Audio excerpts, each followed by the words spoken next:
Hello everyone, welcome to my channel ईजान fan fiction. तो friends, अपनी स्टोरी फॉरवर्ड लव का नेक्स्ट पार्ट शुरू करते हैं। तो लास्ट पार्ट में हमने देखा था कि जहाँ वांगजी और विंग दोनों ब्रेकफास्ट के लिए जाते हैं, वहीं कुछ लोग जो विंग के साथ बदतमीजी करते हैं। वांगजी जो उन्हें बहुत मारता है और विंग बहुत मुश्किल से वांगजी को उन लोगों से दूर करता है। वहीं वांगजी जो विंग से कार में बैठाता है और कहता है कि वो कभी किसी को खुद को छूने ना दे, जिस पर विंग शॉक हो जाता है और उसे समझ नहीं आता कि आखिर वांगजी ने ऐसा क्यों कहा। तभी वांगजी जो कार चलाने लगता है, विंग की नज़र वांगजी के हाथ पर लगती है, जहाँ वो देखता है कि वांगजी के हाथ में चोट लगी थी। विंग घबरा जाता है और वो वांगजी की तरफ देखता है। तभी उसकी नज़र सामने एक मेडिकल स्टोर पर पड़ती है। वो कहता है, सर कार रोकिए। वांगजी विंग की तरफ देखता है और कहता है, क्यों? विंग कहता है, प्लीज़ सर। वांगजी जल्दी से कार रोकता है। तभी विंग जो कार से बाहर आता है। वांगजी को समझ नहीं आ रहा था कि आखिर विंग क्या हुआ, आखिर विंग कहाँ जा रहा है। तभी विंग जल्दी से निकलकर सीधा मेडिकल स्टोर के सामने जाता है और कुछ मेडिसिन लेता है और वो अंदर आता है। वांगजी जो अभी भी विंग को थोड़ा शॉकिंगली नज़रों से देख रहा था। वांगजी कहता है, क्या हुआ विंग? विंग कहता है, अपना हाथ दीजिए। वांगजी कहता है, क्या? विंग कहता है, मैंने कहा अपना हाथ दीजिए। वांगजी जो विंग की तरफ देखता है, तभी विंग जल्दी से अपना हाथ वांगजी के हाथ की तरफ ले जाता है और उस हाथ को अपनी तरफ करता है। वांगजी जो देख रहा था कि उसके हाथ में चोट लगी है। वांगजी कहता है, विंग ये कोई बड़ी बात नहीं है, ये तो बहुत मामूली सी चोट है। विंग कहता है, बिल्कुल आपके लिए ये मामूली चोट है, देखिए कितना खून बह रहा है, आपने अभी तक ध्यान भी नहीं दिया। वांगजी एक स्माइल करता है। विंग की ऐसी बात उसे अपने अंदर एक वार्मनेस फील कराती है। वांगजी कहता है, लेकिन विंग कहता है, चुप रहिए, आपको पता है आप बहुत बोलते हैं। वांगजी जो शॉक हो जाता है और अपनी तरफ फिंगर पॉइंट करके कहता है, कि अब मैं बहुत बोलता हूँ? विंग कहता है, बिल्कुल ऐसा कहता है। वांगजी जो शौक था, क्योंकि आज तक किसी ने नहीं कहा कि वांगजी बहुत बोलता है, बल्कि सब वांगजी के ना बोलने से परेशान है। और विंग पहला ऐसा इंसान है जो वांगजी से ऐसे कह रहा है। लेकिन ये तो गलती विंग की नहीं है, क्योंकि जब भी वांगजी विंग के सामने होता है तो वो दिल खोलकर बातें करता है। वांगजी एक स्माइल करता है। वहीं विंग अच्छे से वांगजी के उस घाव को अच्छे से साफ करता है। साफ करने के बाद उस पर मेडिसिन लगा के उस पर अच्छे से पट्टी लगाता है। वो वांगजी की तरफ देखता है और कहता है, क्या इसमें दर्द हो रहा है? वांगजी कहता है, नहीं विंग, इसमें दर्द नहीं हो रहा। विंग अनोइंग सा फेस बनाता है और कहता है, आखिर ये कैसा इंसान है, क्या इसे दर्द भी नहीं होता? वहीं वांगजी फिर से अपनी कार स्टार्ट कर देता है और वो दोनों जल्दी से अपने कंपनी पहुंच जाते हैं। विंग और वांगजी दोनों जल्दी से बाहर आते हैं। उसके बाद वो दोनों अंदर जाते हैं। तभी हम देखते हैं अचानक जीनी जो विंग के सामने आती है और कहती है, विंग तुम कहाँ थे? विंग कहता है, मैं वो सर के साथ। वांगजी जो जीनी और विंग को देखकर फिर से अजीब फील करता है। वो अपनी मुट्ठियां बीच लेता है और गुस्से में जीनी और विंग को देखने लगता है। तभी जीनी कहती है, विंग मुझे तुमसे कुछ ज़रूरी बात करनी है। विंग कहता है, क्या हुआ? जीनी कहती है, तुम जल्दी से मेरे केबिन में आना, ठीक है? विंग कहता है, ठीक है, मैं थोड़ी देर में आता हूँ। ऐसा कहती है। वहीं वांगजी जो अपनी मुट्ठियां टाइटली भींच लेता है। तभी वांगजी और विंग दोनों केबिन के अंदर जाते हैं कि तभी वांगजी विंग को खींचकर दीवार के सहारे पिंच कर देता है और विंग की तरफ देखने लगता है। विंग पूरी तरीके से डर जाता है और कहता है कि क्या हुआ सर? वांगजी कहता है, विंग क्या तुम्हारे और जीनी के बीच कुछ चल रहा है? विंग तो शॉक हो जाता है। वो बड़ी बड़ी आंखों से वांगजी को देखता है और कहता है, सर आप क्या कह रहे हैं? वांगजी कहता है, मुझे बताओ विंग, क्या तुम्हारे और जीनी के बीच कुछ चल रहा है? विंग कहता है, सर आप ऐसा सोच भी कैसे सकते हैं? वांगजी तभी विंग की तरफ देखता है और उसके फेस को पकड़ता है और कहता है, तो विंग बताओ, आखिर वो तुम्हारे इतने करीब क्यों है? विंग को अब गुस्सा आता है। वो जल्दी से खुद को वांगजी से दूर करता है और कहता है, सर आखिर आप ऐसा कैसे सोच सकते हैं मेरे और जीनी सीजे के बारे में? आप जानते भी हैं मैं उन्हें अपनी बहन के जैसे प्यार करता हूँ। आखिर आपको ऐसा लगा कैसे कि मैं और जीनी सीजे? सर ये गलत बात है, और वैसे भी अगर मेरा उनके साथ कुछ है भी तो आपको क्या फ़र्क पड़ता है? ऐसा कहता है।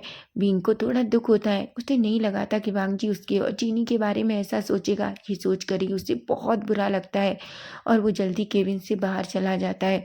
वांग जी को अब खुद पर बहुत रिग्रेट होता है कि आखिर वो ऐसा विंग से कैसे पूछ सकता है और विंग के बारे में ऐसा कैसे कैसे सोच सकता है। वांग जी को सच में बहुत बुरा लग रहा था, लेकिन अभी देर हो चुकी थी क्योंकि विंग अब उसकी कोई बात सुनना नहीं चाह रहा था। तभी विंग जिसे रोना आता है, वो जल्दी से खुद के आंसुओं को क्लीन करता है और सीधा जीनी के केबिन में जाता है। वो जीनी की तरफ देखता है। जीनी एक स्माइल करती है और कहती है, विंग तुम आ गए? विंग कहती है, हाँ। तभी जीनी कहती है, तुम्हें पता है मेरे बेटे ने मुझे परेशान कर दिया है। वो कब से तुमसे बात करना चाहता है। वो कहता है जब तक वो उस सुंदर गधा से बात नहीं करेगा तब तक वो कुछ नहीं करेगा। तुम्हें पता है उसने अपने डैड को और मुझे कितना परेशान कर रखा है। मैं सुबह से तुम्हें ढूंढ रही हूँ। विंग कहता है, सॉरी सीजे। तभी जीनी जो विंग की आंखों की तरफ देखती है और कहती है, विंग क्या हुआ? क्या उसने तुम्हारे साथ फिर से कुछ किया? विंग को ये सोचकर ही बुरा लगता है कि आखिर वांग जी उसके और जीनी के बारे में ऐसा कैसे सोच सकता है। वो कहता है, कुछ नहीं सीजे। जब मैं अंदर गया तो अचानक मेरी आंख में कुछ चला गया। जीनी जब विंग के फेस को क्लीन करती है और उसकी आंखों में देखती है और कहती है, तुम भी ना बिल्कुल बच्चे जैसे हो, अपना ख्याल नहीं रखते। ऐसा कहती है। विंग एक स्माइल करता है। तभी जीनी कहती है, पर उससे पहले तुम मुझसे बात करो। विंग कहता है। तभी जीनी अपना फ़ोन उठाती है और किसी को वीडियो कॉल करती है। तभी उधर से जीनी का बच्चा जो विंग को देखता है और कहता है, ब्यूटीफुल गग्गा। विंग एक स्माइल करता है और कहता है, कैसे हो तुम? वो कहता है, मैं बिल्कुल ठीक हूँ, लेकिन आपने मुझसे प्रॉमिस किया था कि आप मुझसे मिलने आएंगे, आप आए नहीं। तभी विंग कहता है, आई एम सॉरी, मुझे कुछ काम लग गया था, लेकिन मैं प्रॉमिस करता हूँ मैं जल्दी ही तुमसे मिलने आऊँगा। जीनी का बच्चा कहता है, क्या आप सच कह रहे हैं? तभी विंग कहता है, मैं सच कह रहा हूँ बाबा, मैं जरूर मिलने आऊँगा। ऐसा कहता है, जिस पर जीनी एक स्माइल करती है और वो भाव पूरी तरीके से शर्मा जाता है। तभी जीनी कहती है, देखो वो तुम्हें देखकर कैसे शर्मा रहा है। विंग एक स्माइल करता है और थोड़ी देर भाव से बात करता है। भाव भी बहुत खुश हो जाता है और फिर विंग और भाव एक दूसरे को बाय करके फ़ोन रख देते हैं। जीनी कहती है, विंग तुम्हें जल्दी से उससे मिलना चाहिए, नहीं तुम नहीं जानते वो मेरा सर खा जाएगा। विंग एक स्माइल करता है और कहता है, टाइम मिलते ही मैं ज़रूर उससे मिलने आऊँगा। जिस पर जीनी कहती है। वहीं विंग जो खड़ा होता है और कहता है, ठीक है सीजे, मुझे अपने केबिन में जाना होगा, नहीं तो सर ने मुझे बुलाया तो वो बहुत गुस्सा होंगे। जीनी कहती है। वहीं विंग सीधा अपने उस छोटे से कमरे में चला जाता है, लेकिन वांग जी की बातें सुनकर सोचकर उसे दुख हो रहा था। वो अपने मन में कहता है, थोड़ी देर पहले मुझे लगा था कि वो मेरी बहुत परवाह करते हैं, लेकिन मुझे लगता है कि वो सिर्फ इसलिए मेरी परवाह करते हैं क्योंकि उन्हें लगता है कि अगर मुझे कुछ हो गया तो मुझे उनके ऑफिस से छुट्टी लेनी पड़ेगी और उनका काम कंप्लीट नहीं होगा, इसलिए बस वो मेरी इतनी केयर करते हैं। वहीं हम वांग जी को देखते हैं, जिसे बहुत बुरा लग रहा था, उसने अभी भी विंग के साथ जो कुछ भी किया था। तभी वो अपनी फाइल चेक करता है। तभी केबिन का डोर ओपन होता है और सिचेन जो अंदर आते हैं। तभी सिचेन वांग जी की तरफ देखते हैं। वांग जी जो अपने भाई को देखता है और कहता है, गगा। सिचेन कहते हैं, वांग जी क्या हुआ? वांग जी कहता है, कुछ भी नहीं। तभी सिचेन वांग जी के हाथ की तरफ देखते हैं और कहते हैं, वांग जी तुम्हारे हाथ को क्या हुआ? वांग जी कहता है, कुछ नहीं गगा, उसमें बस छोटी सी चोट लगी है। सिचेन वांग जी के पास आते हैं, उसका हाथ चेक करते हैं और कहते हैं, क्या तुम्हें दर्द हो रहा है? वांग जी कहता है, नहीं गगा, उसमें दर्द नहीं हो रहा। सिचेन वांग जी का उतरा हुआ फेस देखते हैं तो कहते हैं, वांग जी क्या हुआ है, तुम इतने परेशान क्यों हो? वांग जी कहता है, गगा मैंने किसी को हर्ट कर दिया, लेकिन अब मुझे समझ नहीं आ रहा मैं उसे कैसे मनाऊं। सिचेन की तो आंखें बड़ी बड़ी हो जाती हैं। सिचेन अपने मन में कहते हैं, आखिर कौन ऐसा पर्सन है जिसे वांग जी ने हर्ट कर दिया और वांग जी को उसे मनाने की इतनी परवाह है? क्या ये मेरा भाई है? वो वांग जी के फोrehead पे अपना हाथ रखते हैं और कहते हैं, वांग जी सच बताओ, क्या तुम बिल्कुल ठीक हो? वांग जी कहता है, गगा मैं बिल्कुल ठीक हूँ। चैन कहते हैं, पर मुझे यकीन नहीं हो रहा, क्या तुम मेरे भाई हो ना? तभी वांग जी कहता है, गगा मजाक करना बंद कीजिए, मैं सच कह रहा हूँ। चैन एक स्माइल करते हैं और कहते हैं, ठीक है मैं तो बस मजाक कर रहा था, पर मुझे एक बात बताओ, आखिर तुमने किसको नाराज कर दिया है? क्या तुम्हारी कोई गर्लफ्रेंड है? वांग जी फिर से कहता है, गगा। तभी से चैन फिर से एक स्माइल करते हैं और कहते हैं, ठीक है अब बताओ, आखिर तुमने किसे नाराज किया है? वांग जी अपना फेस नीचे कर लेता है और कहता है, गगा कोई है मैंने अपनी गलतफ़हमी की वजह से उसे हर्ट कर दिया। अब मुझे समझ नहीं आ रहा कि मैं क्या करूँ? सिटियन कहते हैं, वांग जी, अगर हम किसी को हर्ट कर देते हैं, जानबूझकर नहीं बल्कि अनजाने में, तो हमें उसे सॉरी बोलना चाहिए और उसे बताना चाहिए कि जो कुछ हुआ वो एक गलतफ़हमी की वजह से हुआ। वांग जी अपने ब्रदर की तरफ देखता है।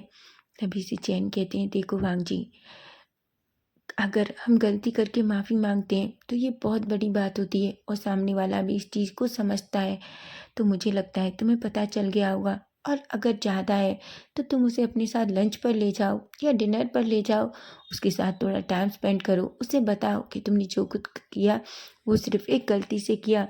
भांग जी एक स्माइल करता है और कहता है, आप दुनिया के सबसे बेस्ट कक्का हैं।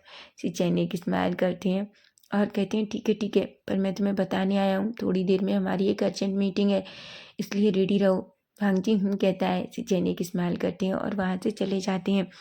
वहीं वांग जी एक गहरी सी सांस लेता है और कहता है, कुछ भी हो जाए मैं विंग को मना लूँगा, ऐसा कहता है और दोबारा अपनी चेयर पर बैठ जाता है। वहीं अब हम दूसरी जगह देखते हैं जहाँ एक कमरा है और उसमें एक बड़ा सा सोफा है जिस पर एक पर्सन अपने पैर पे पैर रखकर बैठा हुआ है। वो गुस्से में पूरी तरीके से रेड है। वो सामने वाले पर्सन की तरफ देखता है जो बहुत डरा हुआ है, उसकी बॉडी शिवर कर रही है।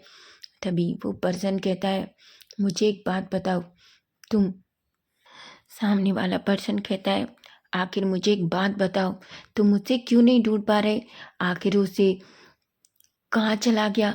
ऐसी कोई जगह नहीं है जहाँ वो छिप सके। तभी सामने वाला पर्सन कहता है, सर हमने उसे बहुत ढूंढने की कोशिश की पर हम उसे नहीं ढूंढ पा रहे और मैं नहीं जानता कि वो कहाँ चला गया। सामने वाला पर्सन कहता है, आखिर कहाँ? मुझे वो लड़का चाहिए, उसके पास हमारे घर का वारिस है, तुम अच्छे से जानते हो, मुझे मेरा घर का वारिस चाहिए, समझे तुम? तभी वो आदमी डर जाता है और कहता है, सर हम उन्हें ढूंढने की कोशिश कर रहे हैं। तभी सामने वाला पर्सन कह रहा है, ढूंढने की कोशिश कर रहे हो लेकिन इतने दिन से तुम उसे नहीं ढूंढ पाए। वो लड़का भी आखिर मेरे पोते को लेकर कहाँ चला गया, मुझे समझ नहीं आ रहा। एक बार मिल जाए, चाहे भले ही तुम्हें उस लड़के को मारना पड़े, उसे मार दो और मेरे पोते को मेरे पास वापस लेकर आओ। वो आदमी बस कहता है, वो कहता है, बस कुछ टाइम का वक्त का टाइम दीजिए, मैं आपसे वादा करता हूँ मैं जल्दी ही उस लड़के का पता लगा लूँगा। तभी वो कहता है, कितना टाइम दिया जाए? मैंने ऑलरेडी तुम्हें बहुत टाइम दे दिया है, मैं तुम्हें लास्ट वार्निंग और दे रहा हूँ, कुछ भी हो जल्दी से उसका पता लगाओ, नहीं तो मैं तुम्हारे साथ क्या करूँगा तुम्हें पता भी नहीं चलेगा। वो पर्सन डर जाता है और और वो बस उस रूम से बाहर आता है। वो अपने मन में कहता है, मैं नहीं जानता आखिर वो कहाँ चला गया, उस लड़की की वजह से सर मुझे इतना डांट रहे हैं, मैंने उसे हर जगह ढूंढने की कोशिश की पर वो मुझे नहीं मिल रहा, ऐसा कहता है। वहीं हम देखते हैं वांग वांग जी जो अपनी मीटिंग से वापस आता है और वो जल्दी से अपना फ़ोन निकालता है और कुछ ऑर्डर करता है। वो फ़ोन देखकर एक स्माइल करता है और नीचे रख देता है। वहीं वो जल्दी से बेल बजाता है। विंग जैसे ही बेल सुनता है वो जाना नहीं चाहता क्योंकि वो वांग जी से गुस्सा है, वो वांग जी को नहीं देखना चाहता, लेकिन उसे पता है कि वो उसका बॉस है और ना चाहते हुए भी उसे जाना होगा, इसलिए वो पूरी तरीके से सैड फेस के साथ उस केबिन के अंदर आता है और कहता है, सर आपने बुलाया? वांग जी विंग की तरफ देखता है और कहता है, विंग वो मैं तुमसे कुछ कहना चाहता हूँ।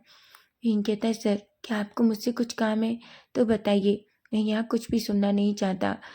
वांग जी गहरी सी सांस लेता है, उसे पता है कि विंग उससे गुस्सा है। वो अपने आप को थोड़ा कंट्रोल करता है और खड़ा होता है। वो विंग के पास जाता है और कहता है, Wing I am sorry.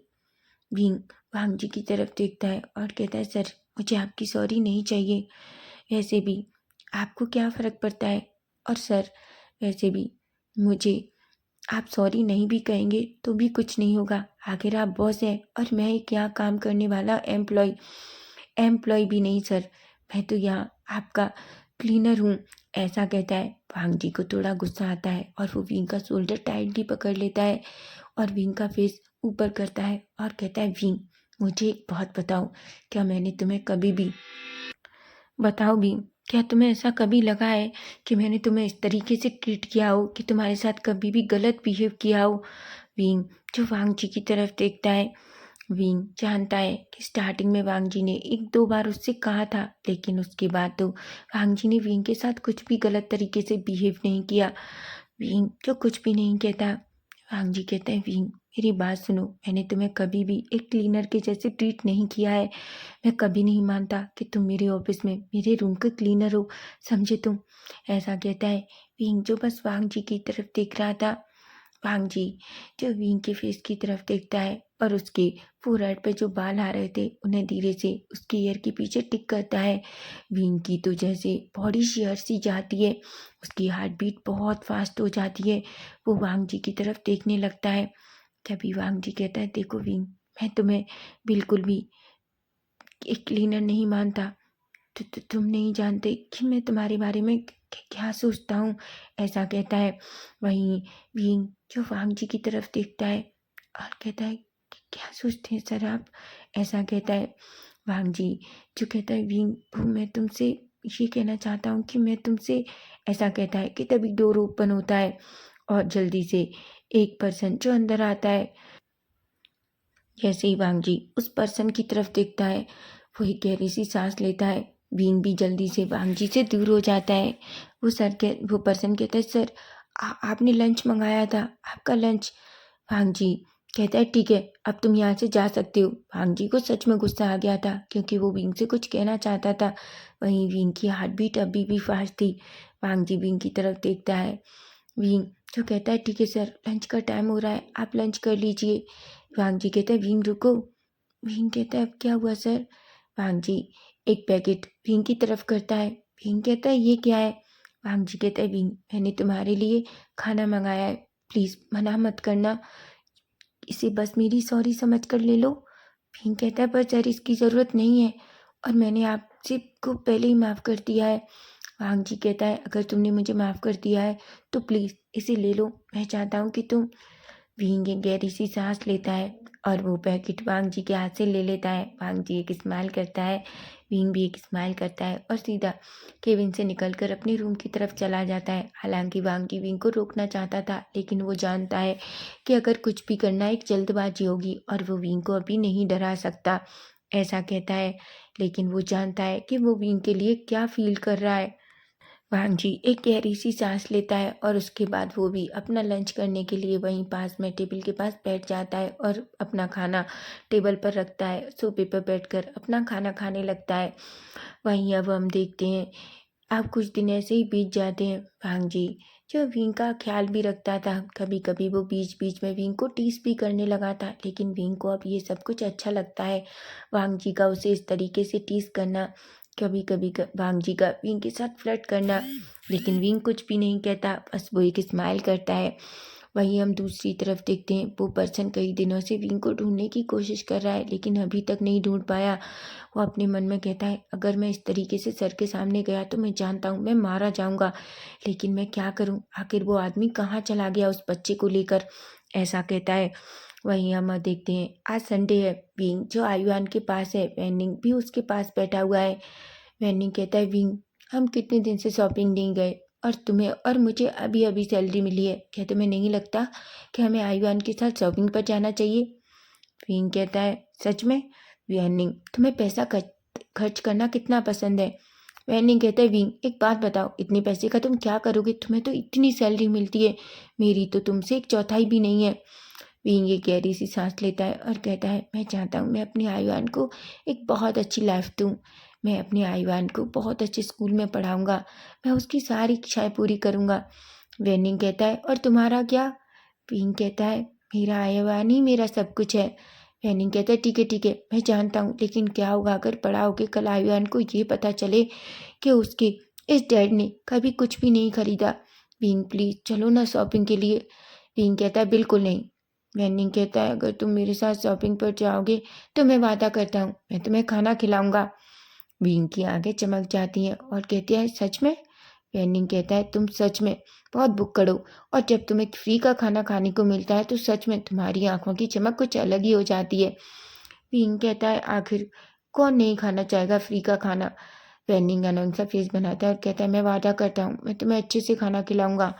Wing ready होता है और कहता है ठीक है तो जल्दी करो, तुम अभी तक यहाँ बैठे क्यों, तुम्हें नहीं लगता कि तुम्हें जल्दी से जाना चाहिए और खाना लेकर आना, हमें बाहर घूमने जाना चाहिए। ऐसा कहता है। वेंडिंग तो शॉक हो जाता है और कहता है ये आदमी कितनी जल्दी बदल जाता है। वहीं विंग, वांगजी, आईवान तीनों रेडी होने के बाद सीधा अपने उस छोटे से अपार्टमेंट से बाहर निकलते हैं। वेंडिंग के पास एक छोटी सी कार है, हालांकि वो नई नहीं है और ज़्यादा वैसी नहीं, वो एक पुरानी सी छोटी कार है जो उसके डैड की है, लेकिन वो उसे हमेशा अपने पास रखता है अपने डैड की याद के तौर पर, क्योंकि जब वो 15 साल का था तभी एक एक्सीडेंट में उसके डैड चल बसे, लेकिन वो कार अभी भी उसके पास है जो उसे उसके डैड की याद दिलाती है। विंग, वेनिंग और आयुआन तीनों कार में बैठते हैं और सीधा मॉल के लिए निकल जाते हैं। वो तीनों जल्दी से मॉल में पहुंचते हैं और मॉल से बाहर और उस कार से बाहर आते हैं और सीधा मॉल के अंदर एंटर करते हैं। विंग और वेनिंग दोनों बहुत खुश थे। वो अलग अलग दुकानों के अंदर जाते हैं और अपने लिए बहुत सारा सामान खरीदते हैं। विंग तो अपने लिए कुछ भी नहीं लेता, वो बस बहुत सारा सामान आयुआन के लिए देख लेता है। वेनिंग और विंग बहुत खुश थे। वहीं हम देखते हैं वांगजी जो उस मॉल में आया हुआ था क्योंकि उसे एक अर्जेंट काम था उस मॉल में, और उसके साथ उसके भाई सिचैन भी थे। सिचैन कहते हैं वांगजी क्या तुमने खरीद लिया? वांगजी कहता है गगा आप अच्छे से जानते हैं मैं ये ज्वेलरी वगैरह लेना नहीं चाहता। तभी सिचैन कहते हैं पर तुम अच्छे से जानते हो हमें उन्हें ये गिफ्ट करना ही होगा। वांगजी कहता है गगा तो आप क्यों नहीं दे देते, वैसे भी आप जानते हैं मुझे ये सब जान करना पसंद नहीं है। तभी सिचैन कहते हैं तुम अच्छे से जानते हो वो अंकल के बहुत अच्छे दोस्त हैं और ऊपर से वो सिन की मॉम भी हैं। वांगजी कहता है मुझे एक बात समझ नहीं आती, वो सिन की मॉम है तो उसमें मैं क्या कर सकता हूँ? सिचैन कहते हैं तुम अच्छे से जानते हो ये उनका बर्थडे है और अंकल के दोस्त की वाइफ है, तो अंकल तुम जानते हो ना अंकल उन्हें कितना मानते हैं, इसलिए बस वो वांगजी अपनी मुट्ठियां बीच लेता है और कहता है वैसे भी मुझे समझ नहीं आता आखिर अंकल उस पागल लड़की से हम दोनों की शादी कराने की क्यों बात करते हैं। सिचैन कहते हैं वांगजी तुम अच्छे से जानते हो मैं उससे शादी नहीं करूंगा, कभी नहीं। वांगजी कहता है गगा मैं भी नहीं। सिचैन कहते हैं वांगजी तुम्हारा तो समझ में आता है, तुम अच्छे से जानते हो कि मैं। वांगजी कहता है गगा लेकिन आप एक बात बताइए क्या आपको लगता है कि वो वापस आएगा? सिचैन कहते हैं वांगजी वो सारी जिंदगी वापस नहीं आएगा, तो मैं कभी किसी से शादी नहीं करूंगा, मैं उससे प्यार करता हूँ। वांगजी अपने भाई की तरफ देखता है और कहता है गगा आप उससे बहुत प्यार करते हैं ना, तो आप उससे फ़ोन पर बात क्यों नहीं करते? सिचैन कहते हैं नहीं मैं नहीं कर सकता, मुझ में इतनी हिम्मत नहीं है वांगजी। काश जब उसने मुझसे पूछा था तो मैंने जवाब दिया होता। वांगजी कहता है आप अंकल से डर के आखिर कब तक अपने एहसासों को इस तरीके से छिपाते रहेंगे? गगा ये टाइम है उससे बात करो, हो सकता है वो आपसे नाराज हो इसलिए यहाँ नहीं आना चाहता। तभी वांगजी कहता है वांगजी की बात सुनकर सिचैन कहते हैं वांगजी प्लीज़ मुझसे मत कहो, मैं नहीं जानता, मैं खुद को अभी टाइम दे रहा हूँ ताकि मैं टाइम लेकर उससे बात कर सकूँ। वांगजी एक गहरी सी सांस लेता है, उसे अपने भाई के लिए बहुत बुरा लगता है। वो जानता है कि जिस पर्सन के लिए उसके भाई तड़प रहे हैं वो उससे बहुत प्यार करता है और वो पर्सन भी शायद उसके भाई से बहुत प्यार करता है, लेकिन अब वो ये नहीं जानता कि इन 4 सालों में कहीं उस इंसान की ज़िंदगी में कोई और तो नहीं आ गया।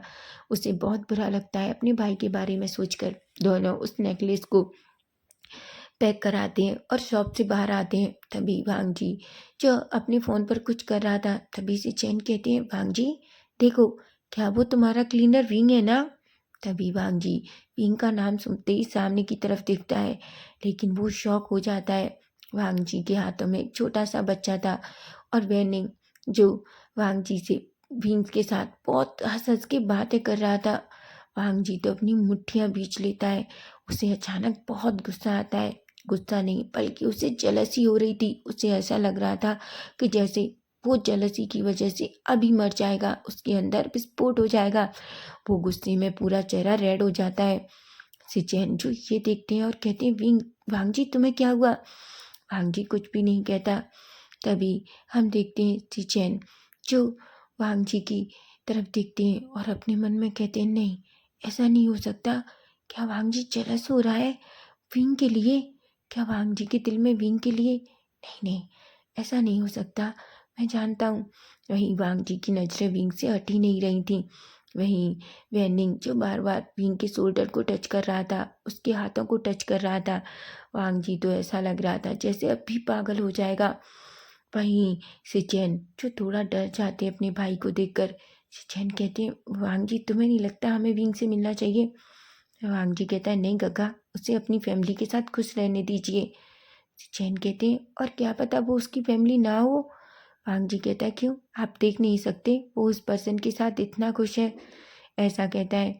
सिचेन एक गहरी सी सांस लेते हैं, वो जानते हैं कि उनका भाई पूरी तरीके से जेलस हो चुका है। वहीं वांग जी जो पीछे मुड़ जाता है और जाने लगता है। सिचेन जो एक नज़र अपने भाई को देखते हैं और एक पल विंग को देखते हैं। तो फ्रेंड्स, नेक्स्ट पार्ट इसका हम कल देखेंगे कि कल क्या होगा। क्या विंग को वांग जी को पता चलेगा कि विंग और वैनिंग और आयुआन के बीच क्या रिश्ता है? और वांग जी अब क्या करेगा जब उसे पता चलेगा कि विंग के पास एक बच्चा भी है? अगर आपको फैन फिक्शन अच्छा लग रहा है तो प्लीज़ चैनल को सब्सक्राइब कीजिए यार, आप ना तो सब्सक्राइब करते हैं ना ही लाइक करते हैं। अरे यार, लाइक कीजिए, सब्सक्राइब कीजिए, प्यारे प्यारे कमेंट करके चैनल को हाइप कीजिए, शेयर कीजिए। Bye bye, take care.